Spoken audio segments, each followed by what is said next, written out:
través de la señal de Radio Nuevo Mundo, presentamos el programa Academia Libre, un espacio que sintoniza con la actualidad educacional, el desarrollo científico y el mundo de las artes. Aquí la Universidad Pública pone sus micrófonos al aire. Con ustedes, David Evia.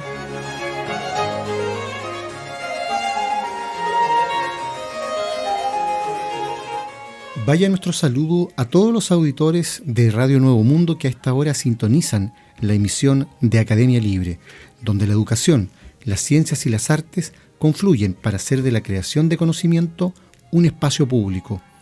Y en este programa especial que vamos a dedicar al muralismo chileno y a la plástica nacional, conversamos hoy en Academia Libre con Jorge Berríos, curador chileno y responsable del área de extensión de Casa Autónoma. Jorge Berríos, ¿cómo estás? Hola, muy buenos días, David. Muchas gracias por la invitación una vez más. Nosotros bien contentos de poder conversar contigo y explayarnos hoy día sobre el muralismo, porque se habla del tema, pero creo que conviene primero hacer algunas distinciones. Si yo te pregunto a ti, en abstracto, más allá de en qué sector del planeta se practica el muralismo, ¿cómo podríamos definir esa actividad? Definir el muralismo conceptualmente.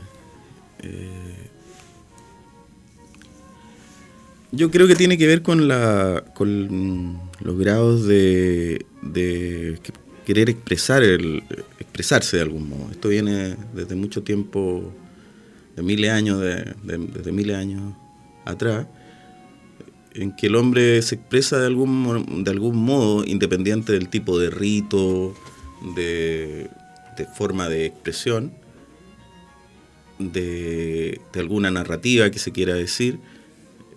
Siempre ha ocupado el muro. Siempre ocupó el muro como el primer soporte para poder expresarse, para poder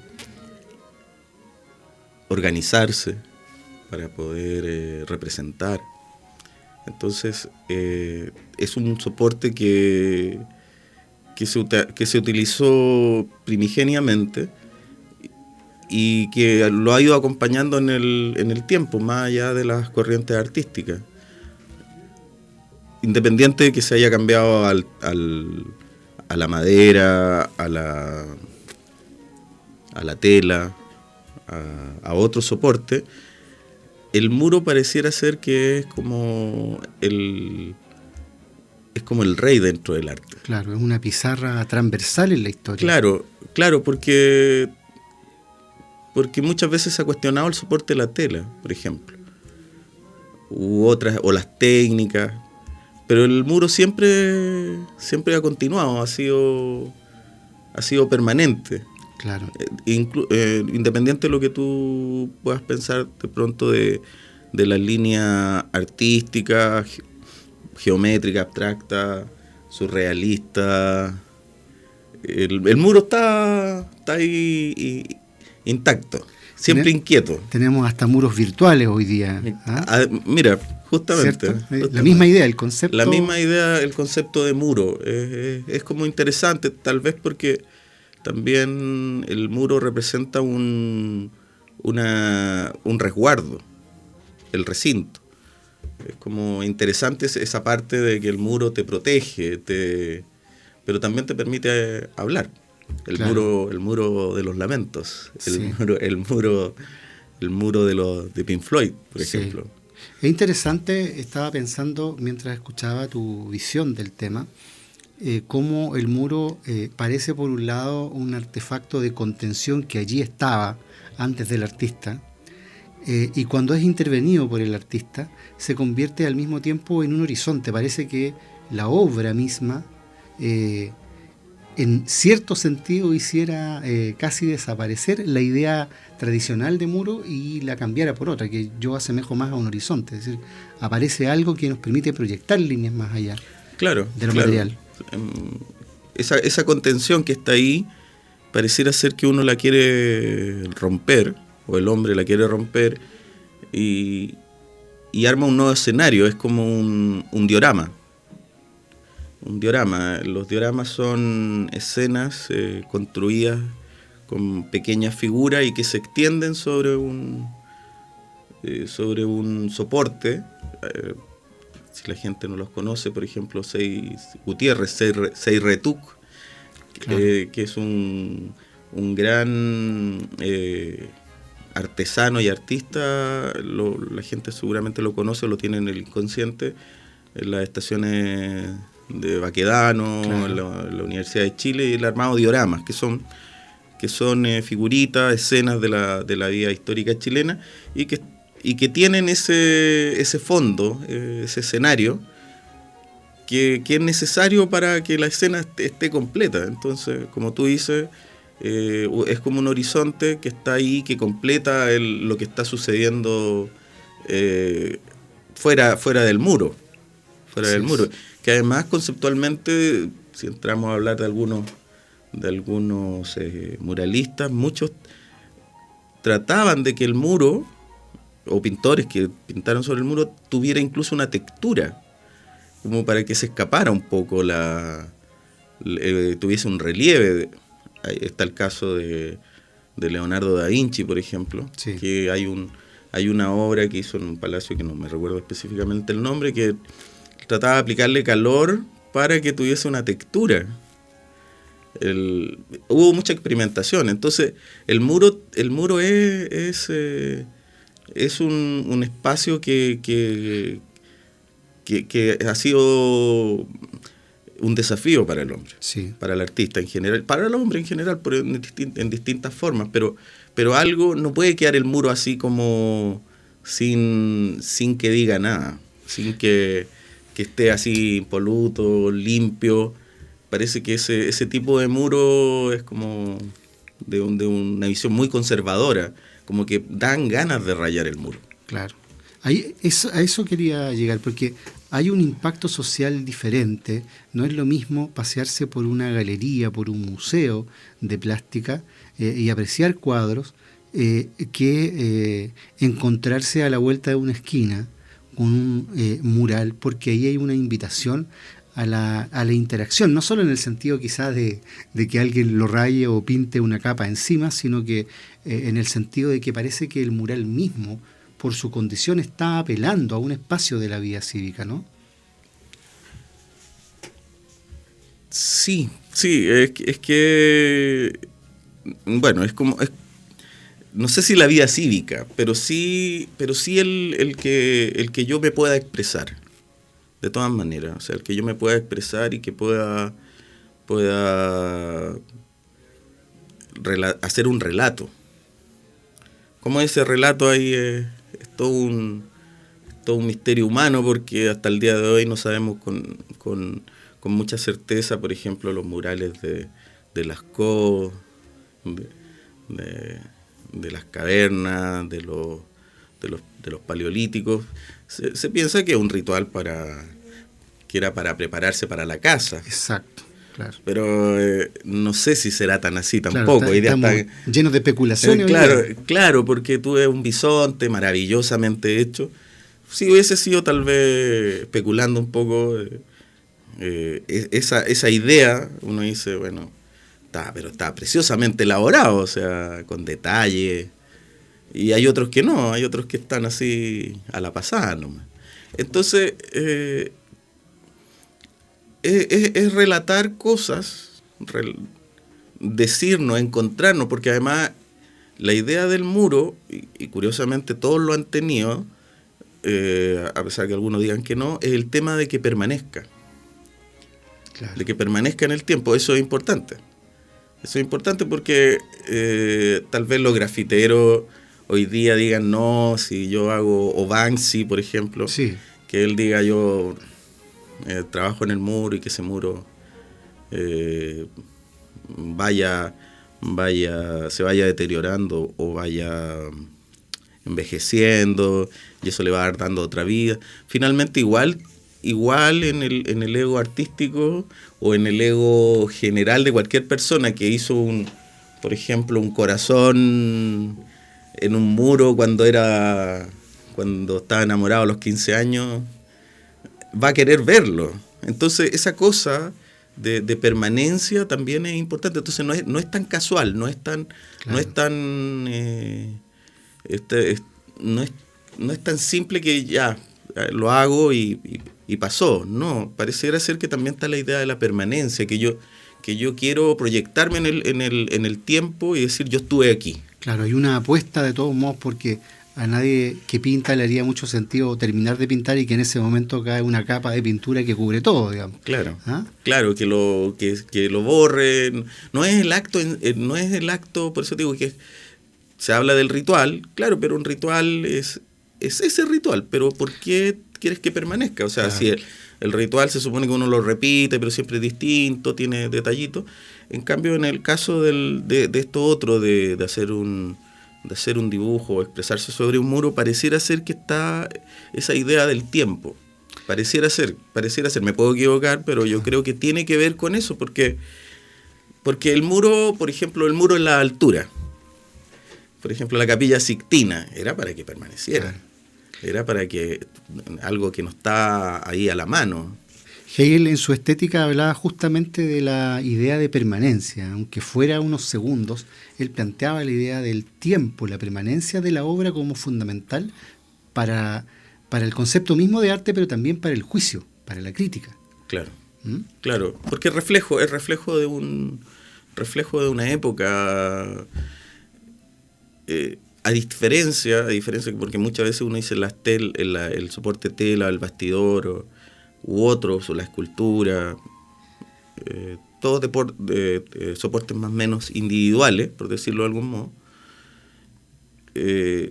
tienen que ver más con lo que le está pasando ahí al artista directamente, pero no en lo social, no en el colectivo. El muro tiene un sentido colectivo siempre.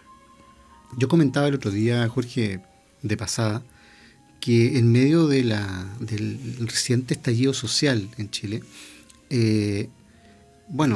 hay una serie de estatuas a próceres, ¿verdad?, que están con pinturas, que están con sombreros, que están con chayas, que tienen partes menos, algunas que han sido retiradas, etcétera.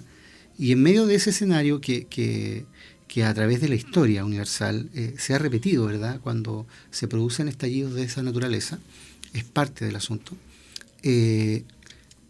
Ocurre que en ese mismo periodo un muchacho hizo un mural dedicado a Leonardo da Vinci en Fray Camilo Enríquez, esquina Diagonal Paraguay, y está ahí absolutamente impoluto. Se convirtió en una especie de pieza sagrada y no tiene el menor rayón en todo este periodo. Es decir, entonces esa apuesta por la permanencia también se traspasa en algún sentido al transeúnte. Por supuesto que sí. Como ese ejemplo, para mí el más claro es el mural que hizo Fernando Daza en el Cerro Santa Lucía, que es un mural de cerámica, claro, de cerámica cocida, que representa cosas muy importantes. Tal vez la gente no tiene por qué saber los detalles, pero ese mural se hizo en Fanalosa, se coció completamente, era un mural que no se sabía cuál iba a ser el resultado. Pero ese mural de la Gabriela Mistral, en homenaje a la Gabriela Mistral, nuestra gran madre poetisa, se ha mantenido en el tiempo, nunca lo han rayado. Exactamente. Entonces también tiene que ver en este feedback que se produce con la gente, en que hay una opinión de alguna manera. Yo digo, claro, uno me van a decir, no, es que es una barbarie, que lo antiguo siempre hay que sostenerlo, el patrimonio, pero muchas veces no sabemos nada del patrimonio. Entonces mucha gente dice defendamos la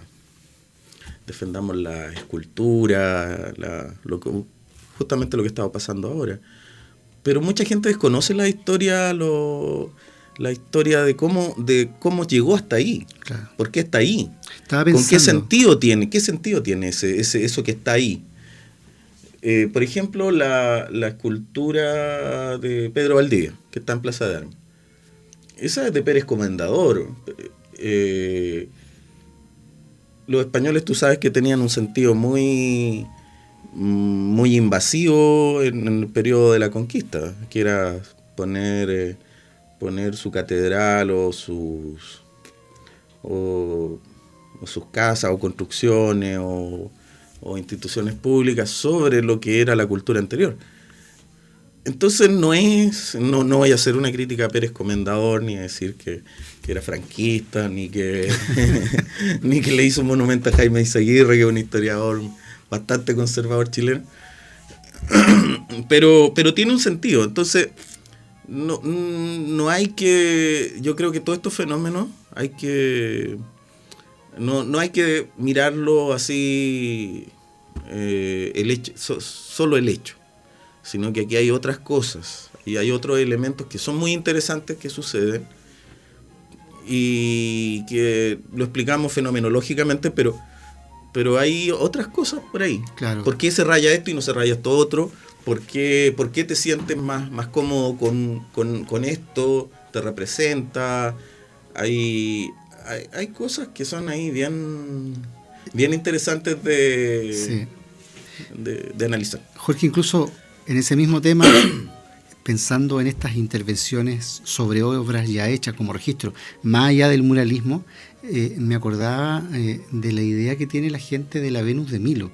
En el fondo, en la época contemporánea, la Venus de Milo es pensada por el público en el mundo como una escultura que no tiene brazos. Entonces, como si ese fuese el origen de la obra y no el resultado, digamos, de una invasión turca en Grecia, sino que toda esa historia desaparece. Es así, la Venus de Milo es eso es lo que conocimos, por lo tanto, como que la historia empieza de ahí en adelante. Claro, la Victoria Samotracia, por ejemplo. También, que exactamente. Los futuristas la tomaron como ícono. Claro, es el sentido de la modernidad, ¿no? Sí. El sentido de la modernidad. Una cuestión a lo mejor más simplona, ¿no? Pero me acuerdo que una vez leía Condorito, y Condorito estaba haciendo escultura. Entonces llega el alcalde que le había mandado a hacer varias esculturas y Condorito las tenía todas descabezadas. Y le había quebrado los brazos. Y le dijo, oiga, pero ¿por qué hace esto? No, pero es para que se vea moderno. Era para entender, claro, el concepto que la gente no... Bueno, con el humor de Pepo, obviamente. Sí. Pero se entendía como que eso era. No, si no tenía cabeza, no tenía brazos, era como de ese periodo. Claro. Pero yo creo que un punto interesante todo este proceso de lo que va pasando con las cosas que permanecen, en este caso como lo que estamos hablando del muralismo o el muro. Vamos a la música. Escuchamos Discurso del pintor Roberto Mata con Quilapayún. Esta historia es tan redonda como es redonda la tierra, y por eso para verla redondo ha de ser el ojo. Ahora es ver el centro, desde el centro de la esfera, un ver que es ver de una vez un alboroto en la vista.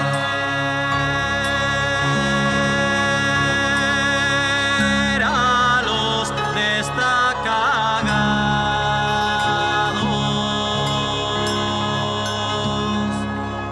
que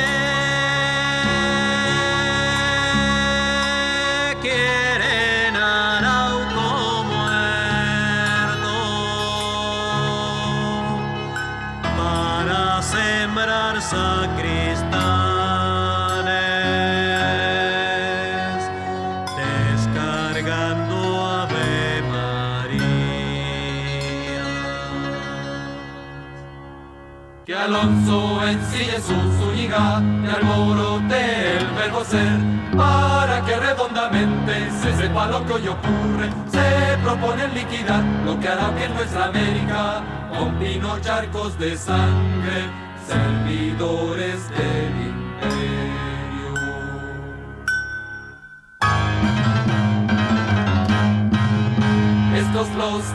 Estos los destacagados, programadores de agravios, que con palitos de pólvora tumban y tumban sin tumbar. Para salir del agravio, de que no seamos hoy día, se requiere agricultura y una real ley.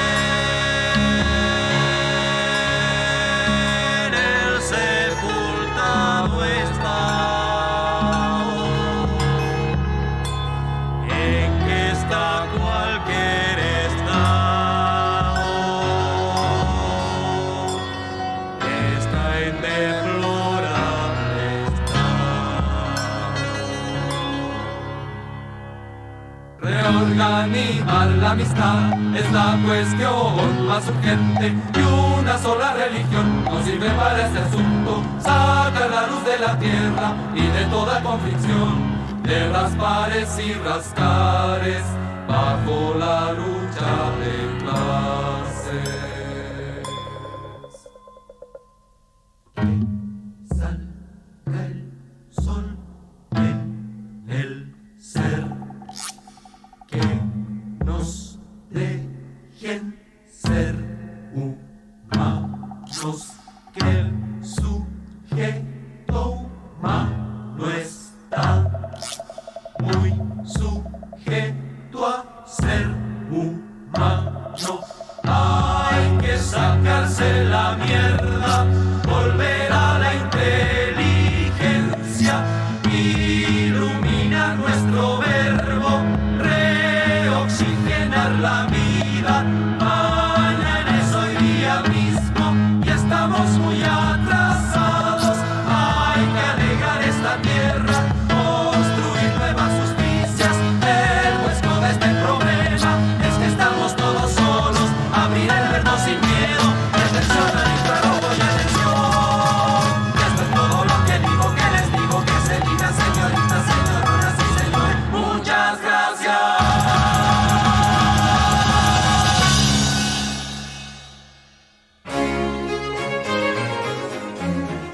Escuchábamos Discurso del pintor Roberto Mata con el conjunto musical Quilapayún en este programa que Academia Libre está dedicando al muralismo chileno, en conversación con el curador y responsable del área de extensión de Casa Autónoma, Jorge Berríos. Jorge, cuando hablamos de muralismo, inmediatamente se nos viene a la mente el muralismo azteca, como el muralismo mexicano, como ejemplo muy potente, muy influyente. Pero entre el muralismo mexicano y el muralismo que empezó a desarrollarse en Chile, hay diferencias hasta institucionales, ¿verdad? No, por supuesto. O sea, hay muchas diferencias. A lo mejor en lo estético no tantas, en algunos, pero en su génesis, claro que sí, porque el mural mexicano tiene antecedentes históricos, que son los murales de Bonampak, de Palenque, de las culturas azteca y maya. Incluso hasta se pensaba que los toltecas no habían hecho cosas murales y se han descubierto en el tiempo, como ha pasado siempre en México, que siempre se van descubriendo nuevas cosas dentro de la cultura, digamos, y que tenían mucho color además. Entonces estaba ese antecedente. En el periodo de la Revolución Mexicana, los nacientes pintores mexicanos importantes, ¿no? Como Diego Rivera, Orozco, Siqueiro, son becados para ir a estudiar a Europa. Y ahí se logran integrar las corrientes que estaban en ese tiempo, el futurismo por el lado de Siqueiro, Rivera el cubismo, muy amigo de Picasso, Orozco todo el expresionismo español y alemán que se estaba dando también en paralelo. Entonces, y eso estaba obviamente que era una idea programática de los primeros gobiernos revolucionarios de México, que José Vasconcelos es una figura muy importante ahí, que incluso pareciera ser que la otra vez conversamos acerca de Gabriela Mistral, que José Vasconcelos la lleva a ella en el periodo de los 30 para hacer toda la reforma educacional. Entonces, esa idea tenía varios sustentos. Ellos toman la idea del mural de lo que logran ver en los frescos de la Capilla Sixtina, del Giotto. Los primeros trabajos de Diego Rivera tenían mucha relación con eso, eran bastante religiosos. Sí. Y no muy bien logrados. De hecho, Rivera comentaba mucho tiempo después que los primeros trabajos a él le daban un poco de pudor porque sentía que no estaban logrados y se parecían mucho a la estética italiana. En el caso de Chile, no hay antecedentes de murales, no hay antecedentes de arte rupestre. Claro. Entonces, en ese tiempo, digamos, o sea, si uno puede encontrar ahora algunas cosas que se han ido, que igual se hacían y que se han encontrado en las culturas originarias chilenas. Pero no estaba el antecedente, solamente estaba la parte decorativa. Entre ellos, por ejemplo, cosas que había hecho Fray Pedro Sober Casó, algunos grandes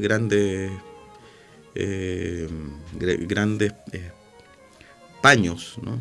Que venían de la pintura quiteña, de la pintura de Cusco, algunas grandes obras de Zapaca Inga, ¿no? Que es un pintor peruano. Entonces eso eran como los antecedentes, pero no había una idea de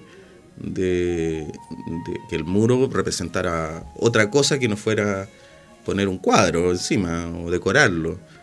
Entonces ahí influye directamente lo que pasa con Siqueiro. Si bien cuando llega Siqueiro a Chile el año 41 al 42, que viene a pasar su ¿cuánto se llama? Su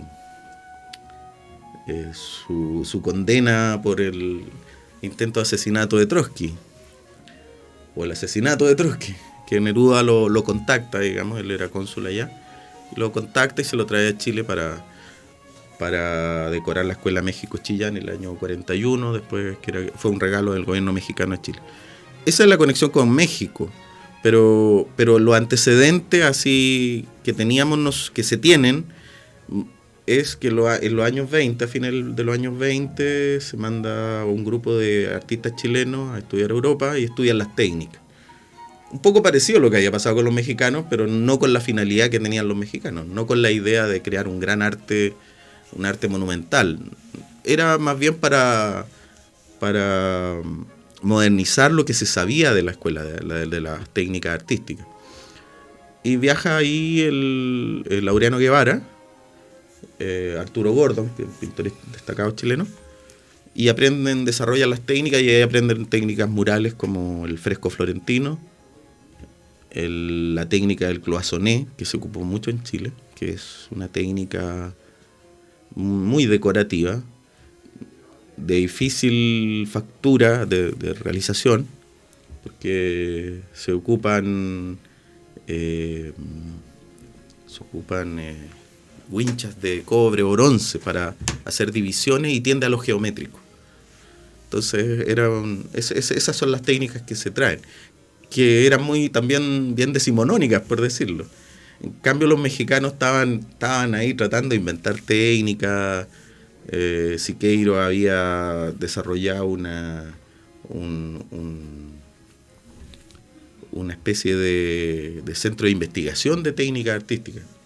Entonces estaba probando con algunas pinturas de lacas de auto. Ahí nace un poco la piroxilina y la pintura al duco, que son técnicas que que se buscaban para poder desarrollar de manera mucho más fácil lo que era la técnica del mural. El fresco florentino, te lo explico brevemente, es una cal que se echa a podrir durante un año, que se tiene que aplicar muy rápido, tiene que tener mucha habilidad el ejecutor. O sea, se aplica la cal podrida, tienes que trabajar con albañiles que manejen la técnica, se aplica sobre el muro, tú tienes que pintar inmediatamente antes que se seque. Inmediatamente. Si te equivocas, tienes que romperlo y volver a ejecutarlo. Entonces esa era la técnica que se estaba aplicando en Chile. ¿Y cómo decanta el muralismo en Chile después de esos antecedentes de la segunda década del siglo XX? ¿En qué se va convirtiendo el muralismo acá en el país? Hay una política ahí es fundamental el gobierno de Pedro Aguirre Cerda, porque lo que viene después de los gobiernos radicales es que se decoren los colegios o los espacios públicos. Después del mural de Siqueiro, en que había venido también Javier Guerrero, que era director de la Escuela de San Carlos en la Ciudad de México, ellos dejaron esa huella. Siqueiros trabajó ahí la técnica de la piroxilina y Javier Guerrero hace un mural que se llama de México a Chile, que es con el fresco florentino. Entonces, posterior a eso, se plantea entonces decorar, por ejemplo, los primeros murales que se hacen de artistas chilenos. Es de Orlando Silva, Osvaldo Reyes, Laureano Guevara y Fernando Marcos. Se hacen en la Ciudad del Niño. Se decoran unos muros ahí, que todavía están los murales, pero son murales de realismo social chileno. Muy, muy descriptivo, muy de postal, yo diría. Pero eran las primeras experiencias, como también le había pasado a los mexicanos. Y posterior a eso se empiezan a construir de mejor manera, desde el punto de vista estético, las estaciones de ferrocarriles. Y los arquitectos generan o crean muros para que se decoren con murales. Y ahí la figura de Gregorio Lafuente es fundamental, porque él empieza a desarrollar mucho más lo que es la técnica del mural, tiene alumnos incluso extranjeros, todo esto en la cátedra de la Escuela de Bellas Artes del Parque Forestal de la Universidad de Chile. Jorge, qué interesante eso que mencionas tú, que hay una arquitectura que va a apostar por generarse en cuanto a espacio para el muralismo. Claro, fue una política pública que se aplicó de que los arquitectos crearan espacios para que ahí se ejecutaran proyectos murales. Esto lo sé por Gregorio Lafuente, que yo lo entrevisté y lo conocí el año 95. Entonces él me contaba, se armó un grupo que se llamó Decoradores Escolares, Colectivo de Decoradores Escolares. Entonces ese colectivo, que estaba Fernando Marcos, estaba Nelson Santander y otros artistas estaba el colombiano Alipio Jaramillo también, porque en ese tiempo la educación en Chile era, sí, en los años 50 fue muy potente, o sea, venían extranjeros a educarse a Chile. Claro. Por ahí está Mariano Picón Salas, que viene a estudiar, por supuesto, venezolano, premio nacional, que viene a estudiar al pedagógico. Y que hace volar los sueños de la Biblioteca Nacional, una política pública que contribuye mucho, digamos. Claro, entonces era una cosa que estaba muy ebulliente ahí. ¿Por qué se habían invertido dinero público? De eso hay varios ejemplos. O sea, está la estación de La Serena, que la pinta Gregorio Lafuente, después está la estación de ferrocarriles de los Andes, y después en paralelo la estación de trenes de Concepción, que ese es uno de los murales más notables, digamos, por las dimensiones, por la historia, por los tipos que colaboraron ahí, porque trabajó Julio Escames, por ejemplo, que es un gran muralista chileno, José Venturelli, figuras que después han seguido, digamos, siguieron en el tiempo. Y también se hicieron algunas actividades en colegios, en escuelas. Se decoraron muchos colegios en realidad, con otras técnicas, porque ahí también se empezó a aplicar la técnica del mosaico, que está dentro de la técnica de lo que es el cloisonné que te explicaba. Hay un mural en el Pedagógico, en la Biblioteca Central, que ese mural es un proyecto de Nelson Santander, y lo coordinó Gregorio de la Fuente el año 69. Ahí hay 4 murales en el Pedagógico que están con esas técnicas, con la técnica del cloisonné, pero que también lleva algo de mosaico. Entonces el mosaico en los años 60 se logró trabajar mucho más porque estaba la empresa Duranit que hacía las caluguitas. Por eso el metro está lleno de estas caluguitas antiguas que ya no se hacen, son vidrios cocidos, ¿no? Y de ahí se hicieron varios, o sea, hay un mural que se hizo el año 62 de la Roser Bru, con Pérez Matei, que fue el ayudante de ella. Es un mural hermoso que está en Coronel.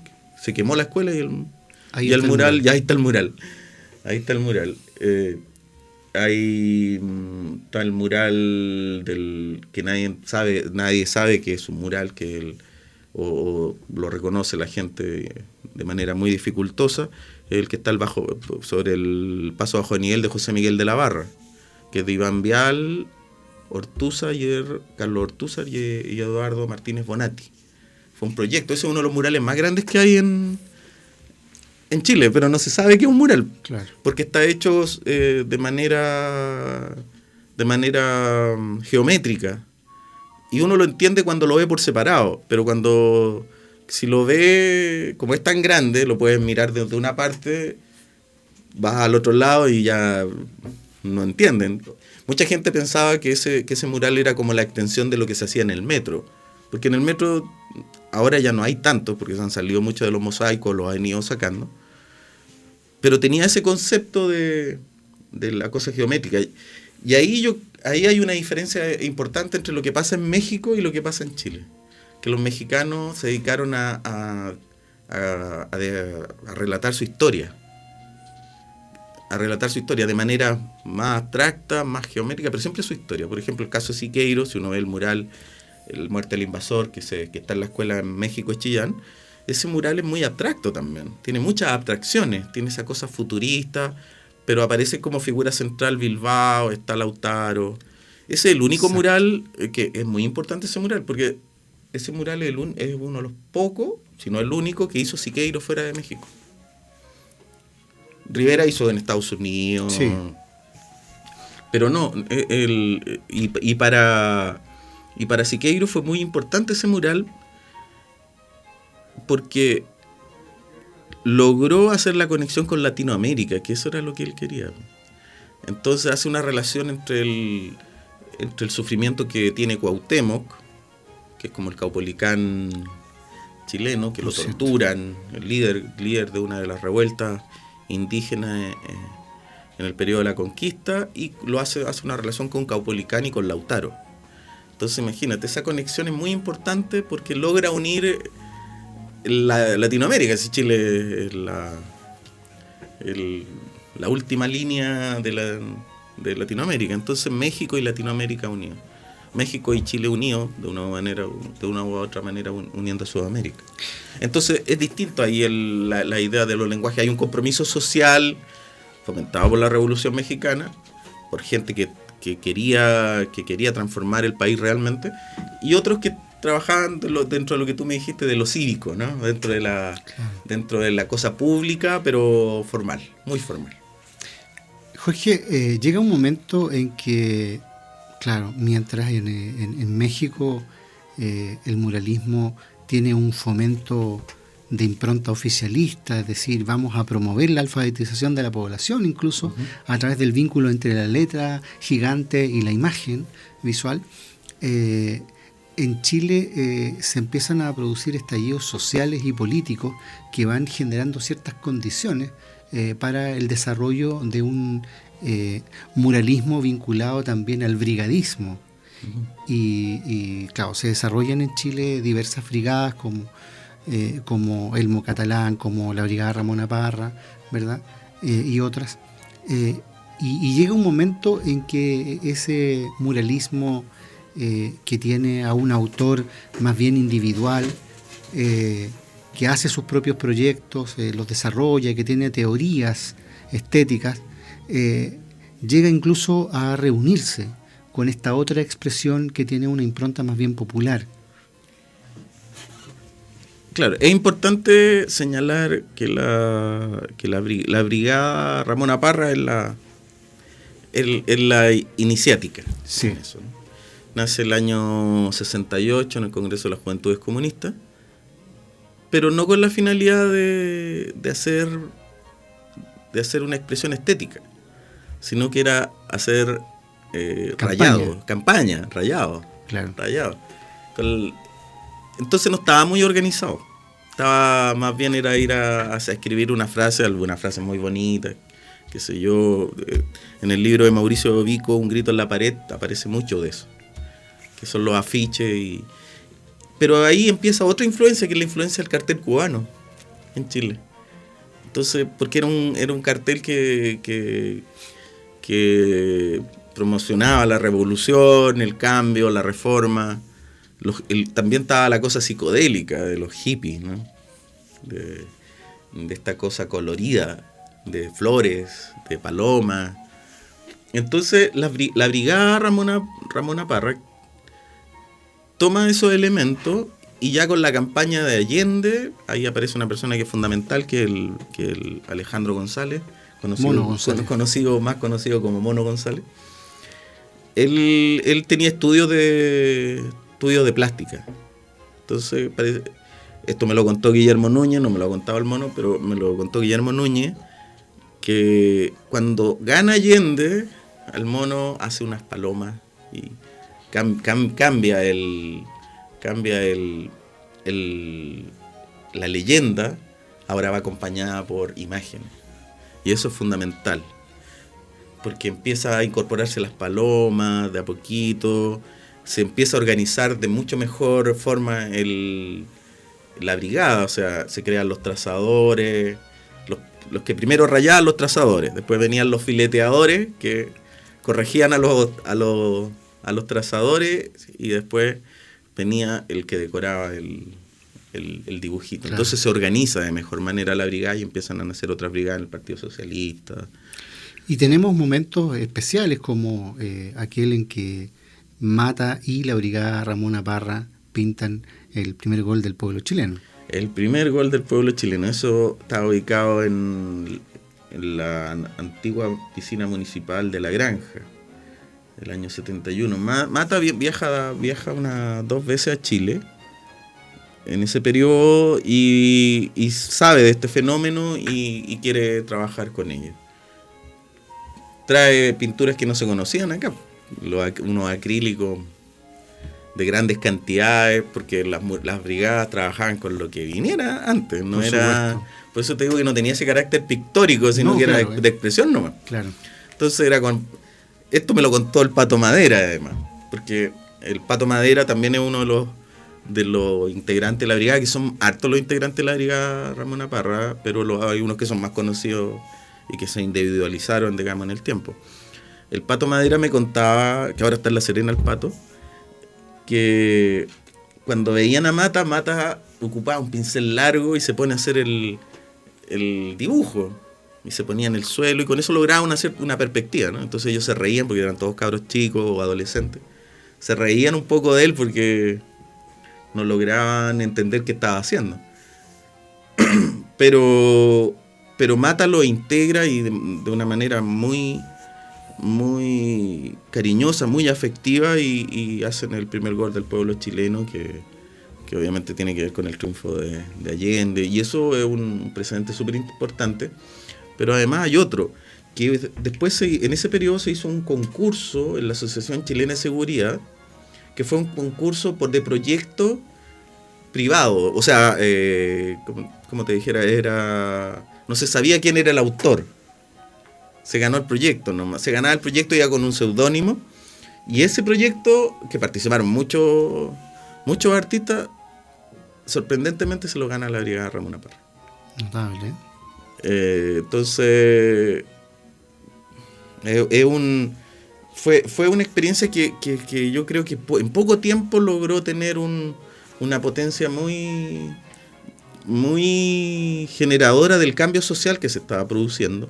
Tanto así que Guillermo Núñez, que era director en ese tiempo de la 72, fue director del Museo de Arte Contemporáneo.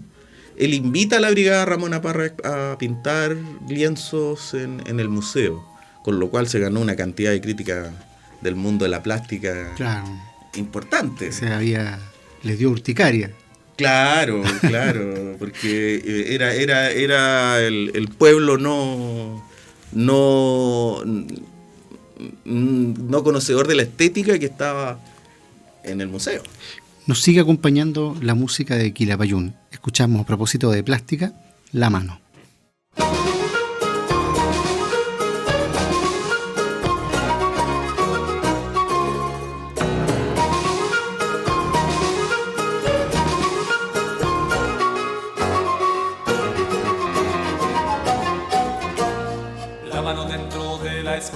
La mano oculta en la semilla, la mano junta hecha gavilla, la mano amor en mano amiga, la mano que abre la ventana, la mano que anda en las estrellas, la mano ruda abriendo huellas, la mano de va en la manzana.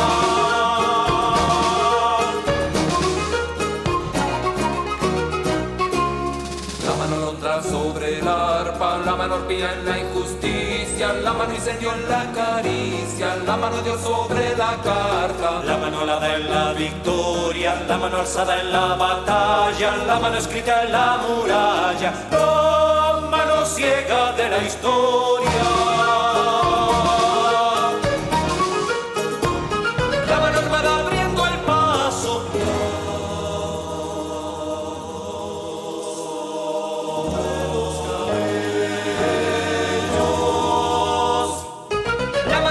Sobre el cuello, herida del fracaso, viva en la luz. La mano junta en la plegaria, la mano diestra en la vasija, la mano libre que prohija, la mano abierta y solitaria, la mano prodiga que siembra, la mano franca sobre el pecho, la mano erguida en su derecho, la mano que une a macho y hembra, la mano armada abriendo el paso.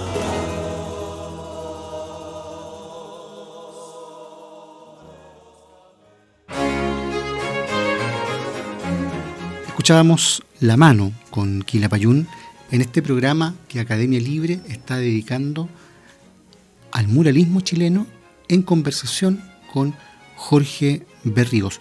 Jorge, tú estás sacando por estos días próximamente un libro maravilloso cuya maqueta yo he tenido la suerte de contemplar y disfrutar sobre la obra plástica de artistas chilenos. Cuéntanos por favor de esa experiencia.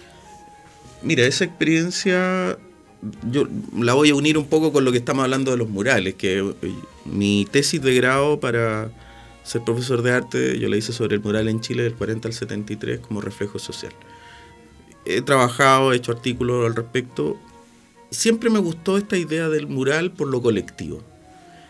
Llevado mi libro que se llama 30 artistas visuales, experiencias creativas y técnicas, hay una variedad importante de de 30 artistas que a mí me gustan, que yo escribí a cada uno de ellos en exposiciones en su catálogo. Entonces eso es un rescate, una recuperación de esos escritos en un libro que va a editar la Universidad Autónoma de Chile. Es un libro de tapa dura, muy bien hecho, y que lo estoy realizando hace más o menos 7 años. Hay artistas ahí, para empezar por el muralismo, está Mono González, está Benjamín Lira, Mario Toral, Jorge Tacla, Gonzalo Cienfuegos. Tiene los artistas que a mí me gustan en general, independiente de sus líneas estéticas. Me me nació este proyecto porque creo que hay que mostrar los buenos artistas que hay en Chile. Hay algunos extranjeros también, pero era lo que yo había escrito y que podía, que siento que puede ser un aporte a los colegios, porque además lleva un glosario técnico de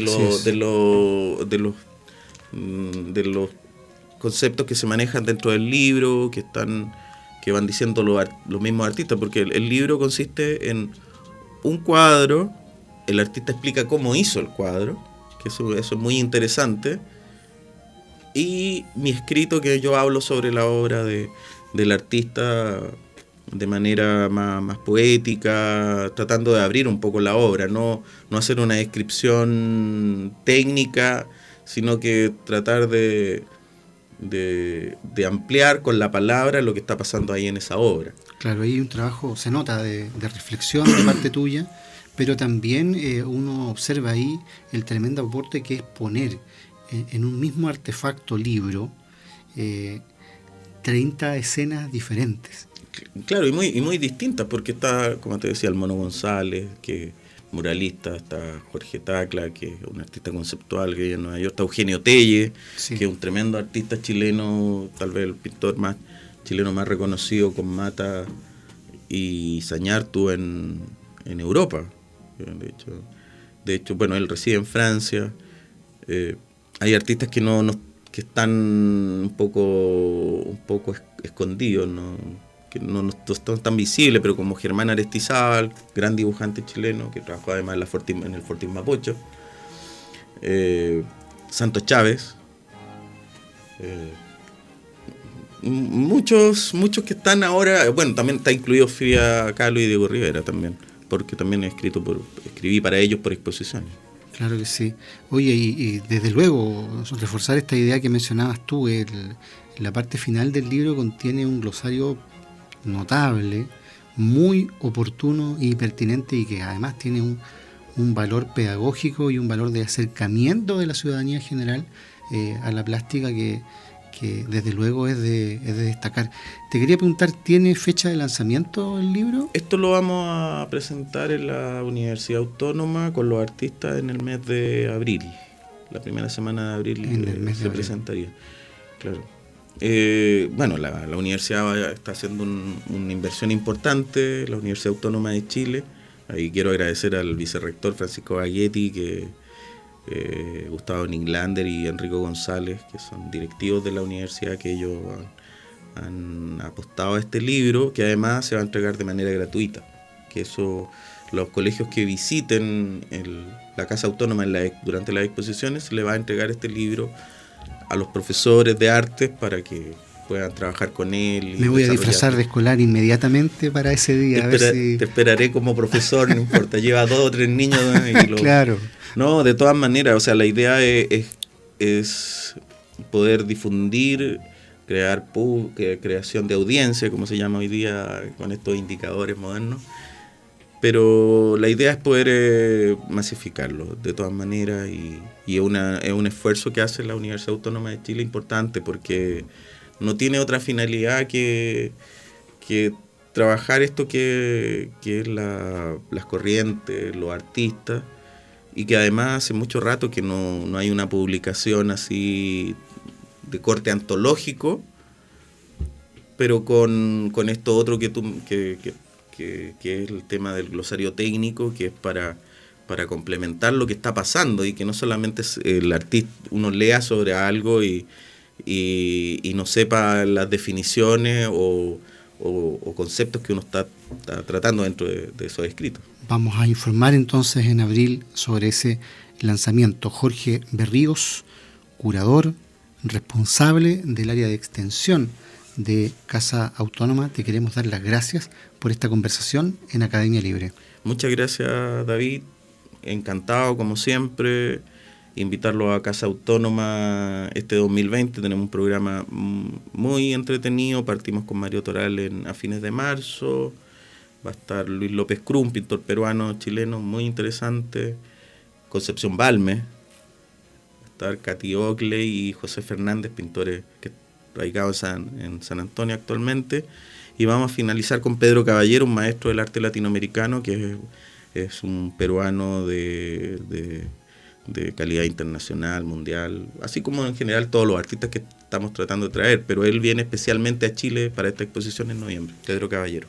Un potente programa. Un abrazo, Jorge. Muchas gracias. Concluye aquí, en Radio Nuevo Mundo, esta emisión de Academia Libre, un programa producido por la Comisión Ejecutiva de la Universidad. En los mandos técnicos, Francisco Navarro, y en los micrófonos, Cristian Castro y David Evia. Agradecidos de su sintonía, nos reencontraremos con ustedes la próxima semana. Hasta entonces.